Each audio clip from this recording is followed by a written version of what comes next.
Welcome to this video on the brutal reality of post-interview visa rejections, even after a verbal approval. We will unpack why a verbal yes is not final, what Section 214B actually means, how administrative processing can reverse an initial decision, what not to do with bookings, and how to build a strategic plan to reapply successfully. Let's begin and set expectations clearly so you can avoid painful mistakes and navigate this process wisely. Here is our agenda. First, we will understand Section 214B. Second, we will address the myth of instant approval and the role of administrative processing. Third, we will explore why strong finances and travel history might still result in denial. Fourth, we will warn against booking early. Fifth, we will explain what administrative processing actually does. Sixth, we will map out a smart reapplication strategy. Along the way, we will have short quizzes to reinforce your understanding. And finally, we will summarize key takeaways and share a brief disclaimer. Next, let's define the 214B trap. This section introduces the 214B framework. Under U.S. immigration law, all non-immigrant visa applicants are presumed to be intending immigrants unless they can prove otherwise.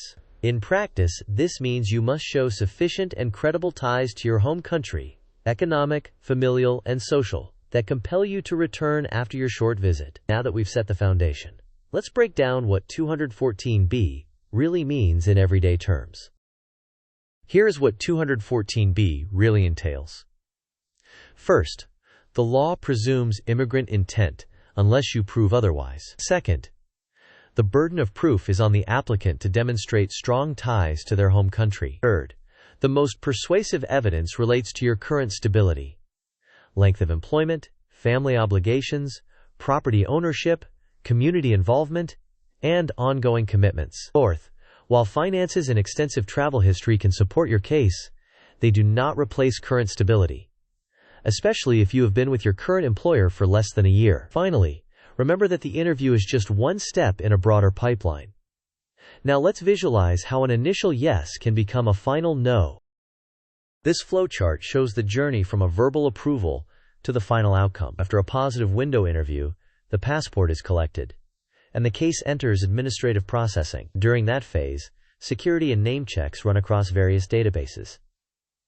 If no flags arise, the visa is printed, and the passport is returned with the visa.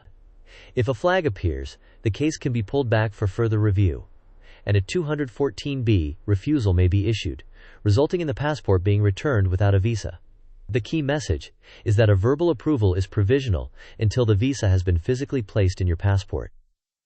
Next, let's address why strong finances can still fail. Financial strength is helpful but not decisive. A recent employment change can signal instability, regardless of salary or employer prestige. Working for a well-known company is not the same as demonstrating personal ties to your location. Extensive travel history can support credibility, but it does not conclusively prove that you will return after this trip. What officers prioritize is consistency over time and documented obligations that anchor you. With that in mind, let's compare examples of strong versus weak ties. On the left, strong ties include longer employment tenure, property ownership or a long-term lease, dependence in the home country, meaningful community engagement, and documented ongoing obligations such as loans or licenses. On the right, weaker ties often include short employment tenure under a year, temporary or short-term housing, few local dependents, limited community involvement, and a lack of ongoing obligations. This comparison underscores why some financially strong applicants still face 214B refusals. Next, let's dispel the myth of instant approval. This header reinforces that a verbal approval is not the final decision. Passing the interview signals a positive preliminary outcome, but back-end checks during administrative processing can reverse that outcome. Until the visa is physically printed, the approval is provisional. Next, let's talk about the most expensive mistake: booking too early. The most damaging mistake is booking non-refundable flights or hotels before the visa is actually issued. Government guidance explicitly warns against this. A verbal yes is not enough to justify financial commitments. If you must plan, consider refundable or flexible options. This single practice can save you from significant losses in the event of a denial. To reinforce this, let's do a quick quiz. Quiz time. The question is, you receive a verbal approval and the officer keeps your passport. What should you do about travel bookings? Here are the options. A. Celebrate and book the cheapest non-refundable deals now. B. Wait until the physical visa is affixed to your passport. C. Book non-refundable flights but refundable hotels. D. Call the embassy to confirm the approval, then book. You may pause the video now to think about the answer. We will discuss the answer in the next section of the video. The correct answer is B. You should wait until the physical visa is affixed to your passport. Verbal approvals are not final, and administrative processing can change the outcome. Booking early exposes you to unnecessary financial risk. Now, let's cover what to do if you receive a 214B refusal. If you are refused under 214B, first, assess your ties honestly across employment, family, property, and obligations. Second, do not rush to reapply. Waiting 6 to 12 months is often necessary to demonstrate real change. Third, actively strengthen your profile by increasing job tenure, securing longer-term housing or property, and documenting ongoing obligations. Fourth, collect clear evidence such as contracts, pay slips, employer letters, and proof of community involvement. Fifth, ensure your DS-160 is accurate and consistent. Sixth, prepare a succinct narrative detailing what has materially changed since your last application. Next, we will visualize a realistic reapplication timeline. This timeline illustrates a conservative approach after a 214B refusal. At month 0, the refusal occurs. Months 1 through 3 focus on stabilizing employment and gathering documentation. Months 4 through 6 emphasize securing longer housing commitments or property. Months 6 through 9 highlight consistent pay and growing responsibilities. Between months 9 and 12, if you can document material changes, consider reapplying. The key is to align your reapplication with verifiable improvements rather than arbitrary dates. Next, let's quantify what counts as ties with a simple visual. This pie chart estimates the relative weight of common tie factors as they're often perceived.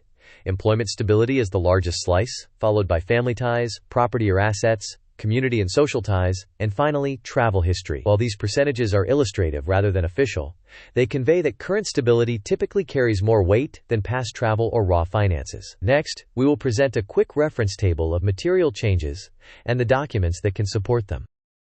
This table pairs examples of material changes with supporting evidence.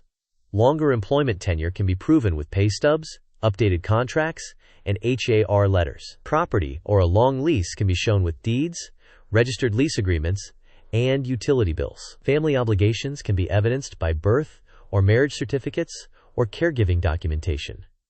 Community roles can be supported by membership letters and volunteer records. Ongoing commitments can be shown by loan statements or professional license renewals. Next, let's demystify what administrative processing actually involves. Administrative processing is the deeper review that occurs after the interview. It includes name and security checks across multiple databases. A detected flag can override the initial verbal approval. Consequently, the decision is not final until the visa is physically printed and affixed to the passport. This is why you must not make irreversible plans based on a verbal yes.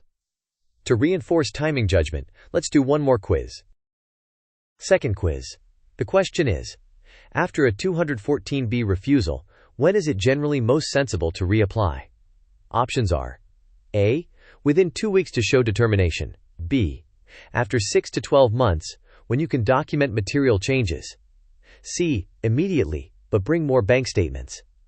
D. After calling the embassy to argue your case. You may pause the video now to think about the answer. We will discuss the answer in the next section. The correct answer is B.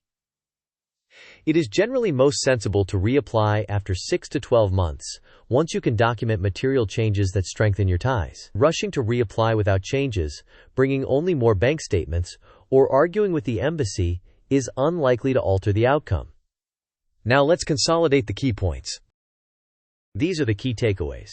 A verbal approval is provisional until the visa is printed. Section 214B centers on ties rather than finances or travel history. Employment stability typically outweighs salary or employer prestige. Never book non-refundable travel before receiving the physical visa. After a refusal, wait to build and document material changes before reapplying. Next, we will summarize the practical checklist to remember. In summary, focus on proving ties such as employment tenure, family, property, and obligations. Expect administrative processing and understand that a verbal yes can be reversed. Protect your finances by avoiding non-refundable bookings. Reapply only after you can document material changes, usually after 6 to 12 months. Finally, prepare a concise and consistent narrative for your next interview. Before we close, here is a brief disclaimer. Disclaimer. This video is for general informational purposes only and does not constitute legal advice. Visa adjudications are discretionary and fact-specific. You should consult a qualified immigration attorney or accredited representative for advice tailored to your situation. Now, let's wrap up with a final thank you and call to action. Thank you for watching. If you found this helpful, please like the video, share it with someone who needs it, and subscribe for more practical guides. Share your experiences or questions in the comments. We read everyone, and your story could help someone else. See you in the next video.